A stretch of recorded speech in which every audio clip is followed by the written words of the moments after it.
The following dialogue was found written on a scrap of paper in the cell of a now missing John Doe. Some things go missing. It happens to everyone. For my family, it was more than just that. At first, it didn't seem like much. A few missing articles of clothing, my wife's earrings, and some silverware.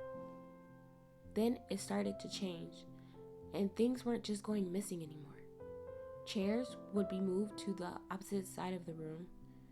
Items that didn't belong to us would replace our missing objects. It continued for weeks before stopping abruptly, and for some time, it never occurred again. Until the day our dog went missing. We kept him inside and locked the doors at night after we let him out for a few minutes before bed. One day, we woke up and he was just gone. No open or unlocked doors, and his kennel was unopened. We posted missing signs all over the neighborhood, thinking he just ran off. For months, we never gave it much more thought than that. That's around the same time my daughter went missing. No open windows or doors, just like the dog. She was gone without a trace. We kept telling everyone we had no clue what happened to her. No one believed us. I tried to stay strong, but my wife fell apart at the seams. Most days, she didn't even get out of bed. Weeks went by without hearing about our daughter's whereabouts. I was beginning to fear the worst. We had been hearing about people going missing in the same manner as our daughter. It was all over the news and in the papers. I drew a conclusion that my daughter was connected with these vanishings. That's when I started seeing him. It was only glimpses through reflections, mostly mirrors, but in glasses and reflective surfaces as well. When I told my wife, she called me crazy. She said that the loss of our daughter was hitting us both hard. She screamed and cried. She began blaming me. One day, we fought worse than we ever had before. The house was unkept, and the last thing I said to my wife before I stormed out the door was that I wished she was the one who had disappeared. I came home later that day, and no matter how much I looked, my wife was nowhere to be found. Just like the dog, just like our daughter. No open windows and no open doors. Not a single trace could be found.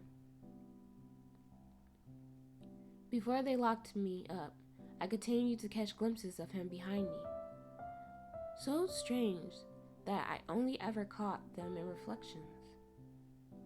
When I would turn to face him, I would find I was alone. I simply thought I was going crazy until he gave me his name. He didn't speak it.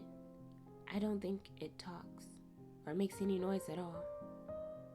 I awoken one morning in pain and found it scratched into my chest. Such an odd name. Grubby. How can a name like that bring so much fear to my entire being? I showed investigators my wounds when they took me in, but they just wrote it off as self-mutilation. It was like he wants to be known, but only as a phantom. I still can't shake the feeling that he is behind me. There are no reflective surfaces in my cell, so I can't confirm, but I know he's there.